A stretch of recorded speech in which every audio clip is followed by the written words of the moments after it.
আমি 1 বাটি মতো ছোলার ডাল ভিজিয়ে রেখেছিলাম। এই 4-5 ঘন্টা হবে।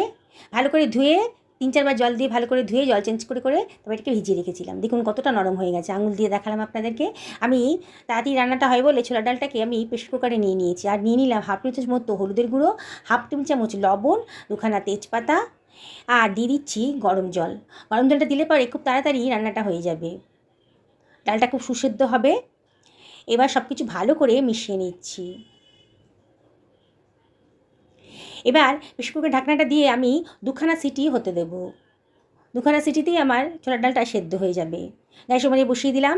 আর একটা গ্যাস ওভেনে আমি গরম জল বসিয়ে দিয়েছি একটা কড়াইতে। জলটা যখন ফুটতে আরম্ভ করেছে তখন মাছের ডিমটা আমি দিয়ে দিলাম। এখানে এই 400 গ্রাম মতো মাছের ডিম রয়েছে আর কি। এবারে দিয়ে দিলাম কতগুলো লেবুর টুকরো, আর দিয়ে দিলাম 1 টেবিল চামচ মতো লবণ। লেবুটা দেওয়ার কারণ হচ্ছে মাছের ডিমে একটা আষ্টে গন্ধ থাকে, তাহলে কিন্তু আর থাকবে না। এবার দিয়ে দিলাম হাফ টেবিল চামচ মতো হলুদের গুঁড়ো আর হাফ টেবিল চামচ মতো লঙ্কার গুঁড়ো। এখন বেশি নাড়াচাড়া করবো না, দিয়ে ওপর থেকে একটু জল ছিটিয়ে দিচ্ছি, গরম জল দিয়ে মাছের ডিমটাকে আমি সেদ্ধ হতে দেবো। মিনিট 2 হাই ফ্লেমে ঢাকা দিয়ে এটাকে সেদ্ধ করে নিলাম। ঢাকাটা খুলে দিয়েছি। এবার দেখুন মনে হচ্ছে একটু শক্ত হয়ে গেছে, মাছের ডিমটা একটু সেদ্ধ হয়েছে। এটাকে আমি উল্টে দিলাম, আরও একটু সেদ্ধ করে নিতে হবে। আবারও ঢাকা দিয়ে মিনিট 3 এটাকে রান্না করে নেব। গ্যাসের ফ্লেমটা হাইতেই রেখেছিলাম। দেখুন মিনিট 3 বাদে মনে হচ্ছে এবার মাছের ডিমটা ভালো মতো সেদ্ধ হয়ে গেছে। এটাকে আমি একটা ছাঁকনির সাহায্যে তুলে অন্য একটা পাত্রের ভেতর রেখে দেব।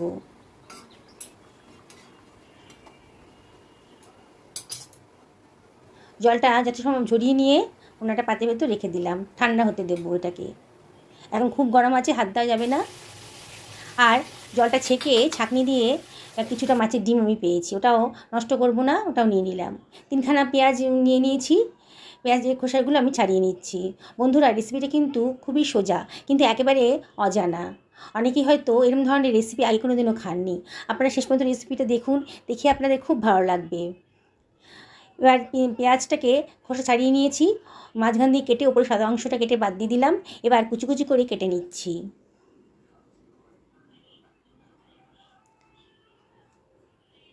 দেখুন আমি একটা মাঝারি সাইজের টমেটোও নিয়ে নিয়েছি। টমেটোটা আগে ধুয়ে পরিষ্কার করে নিয়েছিলাম। এবার টমেটোটাকে আমি কুচি কুচি করে কেটে নিচ্ছি। একেবারে নতুন ধরনের নতুন স্বাদের রেসিপি, আপনাদের আশা করি ভীষণই ভালো লাগবে। টমেটোটা কাটা হয়ে গেছে। এবার কাঁচা লঙ্কা নিয়ে নিয়েছি, কাঁচা পাকা লঙ্কা নিয়ে নিয়েছি। কাঁচা পাকা লঙ্কার বোটাগুলো ফেলে দিয়েছি আর লঙ্কাটাকে ভালো করে ধুয়ে পরিষ্কার করে নিয়েছি। এবার আমি কুচি কুচি করে কেটে নিচ্ছি। সব কিছু কাটা হয়ে গেছে। দেখুন বন্ধুরা, এবার মাছের ডিমটাও কিন্তু অনেকটা ঠান্ডা হয়ে গেছে। এর ভিতরে মিশিয়ে দিলাম পেঁয়াজ কুচিটা, আর দিয়ে দিলাম কাঁচা লঙ্কা কুচি, আর দিয়ে দিচ্ছি হাফ টেবিল চামচ মতো লবণ, আর 1 টেবিল চামচ মতো লঙ্কার গুঁড়ো দিলাম, আর এখানে 4 টেবিল চামচ মতো বেসন দিয়ে দিচ্ছি। এখানে 1 টেবিল চামচ মতো কর্নফ্লাওয়ারও দিয়ে দিলাম বাইন্ডিংসের জন্যে। এবার আমি সব কিছু ভালো করে মাখিয়ে নিচ্ছি। বন্ধুরা আমি কিন্তু আপনাদেরকে বলতে ভুলে গেছিলাম, আমি কিন্তু পুরো পেঁয়াজ কুচিটা দিইনি, কিছুটা পেঁয়াজ কুচি দিলাম এখানে, আর কিছুটা গ্রেভির জন্য তুলে রাখলাম। আমি সব কিছু ভালো করে মিশিয়ে নিচ্ছি। একটু ঝুরঝুরের মতো মনে হচ্ছিলো, বাইন্ডিংসটা ভালো হয়নি বলে আমি আরও 2 টেবিল চামচ মতো কর্নফ্লাওয়ার এখানে দিয়ে দিলাম, আর দিয়ে দিচ্ছি 1/4 টেবিল চামচ মতো খাবার সোডা, একটুখানি জল দিয়ে দিচ্ছি 1 টেবিল চামচ মতো, দিয়ে সব কিছু আবারও ভালো করে মাখিয়ে নিচ্ছি। সব কিছু ভালো করে মাখিয়ে নিতে হবে। দেখুন এবার দেখেই মনে হচ্ছে বাইন্ডিংসটা খুব ভালো মতন হয়েছে। বাইন্ডিংসটা যদি ভালো মতো না হয় তাহলে কিন্তু যখন আমি ভাজবো তখন কিন্তু ফেটে যাবে এগুলো। দেখুন আমি এবার হাত দিয়ে এটাকে মুঠ করে করে বড়ার আকারে গড়ে নিচ্ছি। আমি এখানে লম্বাটে করে করছি, লম্বা ধরনের শেপ দিচ্ছি। আপনারা ইচ্ছে করলে যেমন খুশি শেপ দিতে পারেন।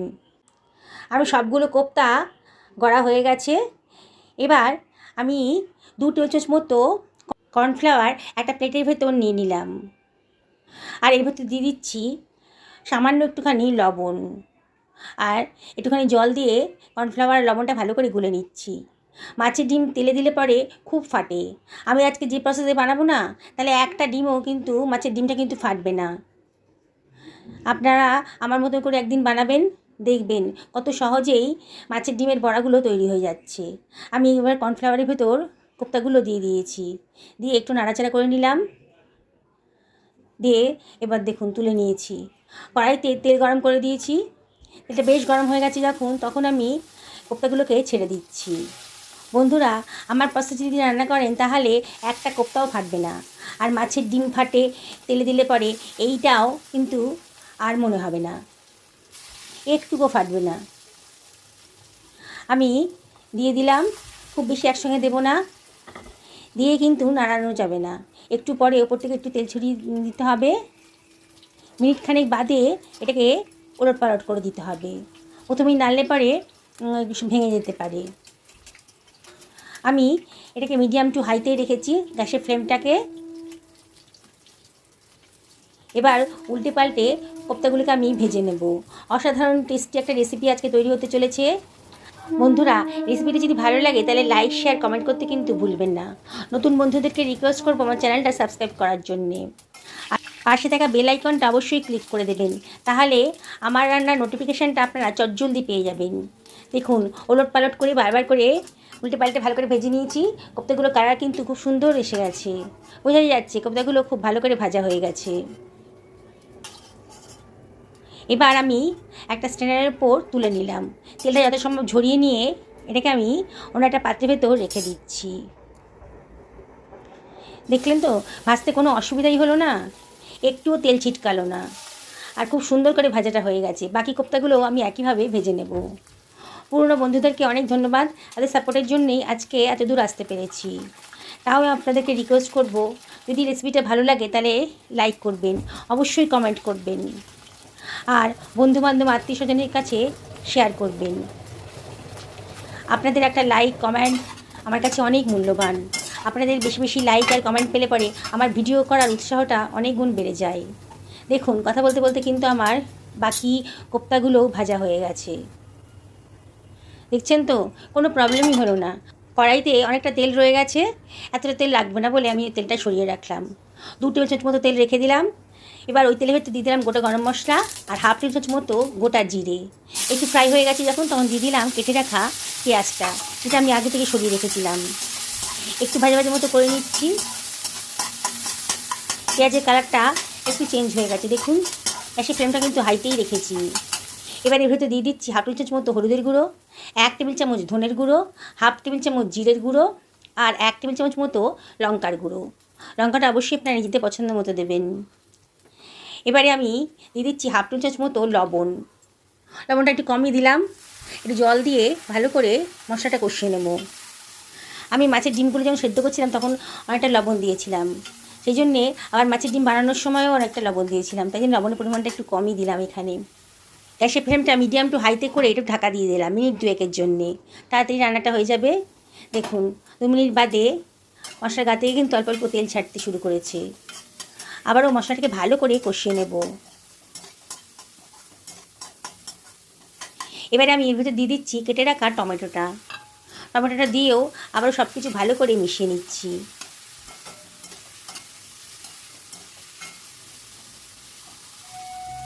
আবারও ঢাকা দিয়ে দেব। ঢাকা দিয়ে রান্না করলে পরে রান্নাটা খুব তাড়াতাড়ি হবে, আর রান্নার কালারটাও খুব সুন্দর হবে। আবারও ঢাকা তুলে একটু নাড়াচাড়া করে নিচ্ছি।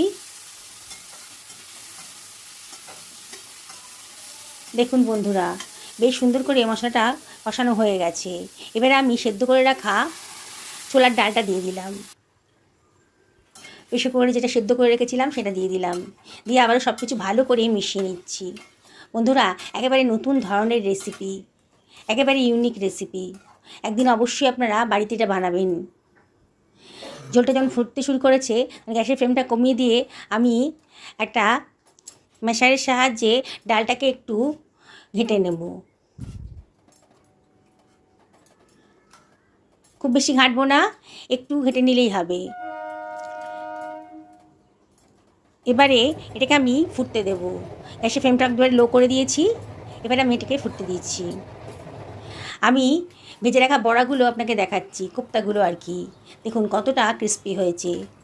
এই এতগুলো যে কোপ্তা বানিয়েছি না, এগুলো কিন্তু সবই কোপ্তা কারি বানাবো না, কিছুটা রেখে দেবো বিকেলে চায়ের সঙ্গে খাওয়ার জন্যে। এটা ভেঙে দেখাচ্ছি। বাইরেটা কত মুচমুচে, ভেতরটা কিন্তু বেশ সফট আছে। দেখুন এদিকে ডালটাও কিন্তু অনেকটা ঘন হয়ে গেছে, কালারটাও কিন্তু খুব সুন্দর এসেছে। কতগুলো মাছের ডিমের কোপ্তা আমি ডালের ভেতর দিয়ে দিলাম, দিয়ে এগুলো একটু নাড়াচাড়া করে মিশিয়ে নিচ্ছি। একটু ফুটতে দেব। কি বন্ধুরা, দেখে মনে হচ্ছে না একেবারে ইউনিক রেসিপি? একটু গরম মশলা গুঁড়ো দিয়ে দিলাম, আর দিয়ে দিলাম একটুখানি কসুরি মেথি। দারুণ সুন্দর গন্ধ বেরিয়েছে। আমার কিন্তু রান্নাটা রেডি হয়ে গেছে। এবার আমি গ্যাসের ফ্লেমটা অফ করে মিনিট 3 রেস্টে রেখে দেবো। 3 মিনিট বাদে দেখুন কত সুন্দর দেখতে লাগছে। অসাধারণ টেস্টি একটা রেসিপি কিন্তু আজকে তৈরি হয়ে গেল। মাছের ডিমের তো আপনারা নানা রকমের রেসিপি খেয়েছেন, ছোলার ডালের সাথে এই রেসিপিটা অবশ্যই একদিন ট্রাই করুন। দেখুন আমি সার্ভ করে দিচ্ছি, দেখতে কত সুন্দর লাগছে। একেবারে নতুন ধরনের রেসিপি, একঘেয়েমি তো একেবারেই না। রোজ রোজ একঘেয়ে খাবার খেতে খেতে বোর হয়ে গেছেন তো, তাহলে আজকে এই রেসিপিটা বানিয়ে নিন। মাছের ডিম এলে পরেই আজকে এই রেসিপিটা বানান। আমি আজকে কাতলা মাছের ডিম দিয়ে বানিয়েছি, আপনার রুই মাছের ডিম দিয়েও এটা বানাতে পারেন। যে কোনো বড় মাছের ডিম দিয়েই কিন্তু এটা বানানো যায়। দেখুন বন্ধুরা কত সুন্দর দেখতে লাগছে। ভাতের পাতে কিন্তু এই রেসিপিটা থাকলে আর কিছুই চাই না। দেখুন গরম ভাতের সাথে আমি আজকে খেতে বসে গেছি। খুব গরম আছে, কোপ্তাগুলো খুবই গরম, তা আমি আপনাদেরকে ভেঙে দেখাচ্ছি। দেখুন একেবারে সিদ্ধ হয়ে গেছে। সকলে ভালো থাকুন এই কামনা করেই আজকে ভিডিওটা এখানে শেষ করলাম। আবার দেখা হবে। নমস্কার নেবেন।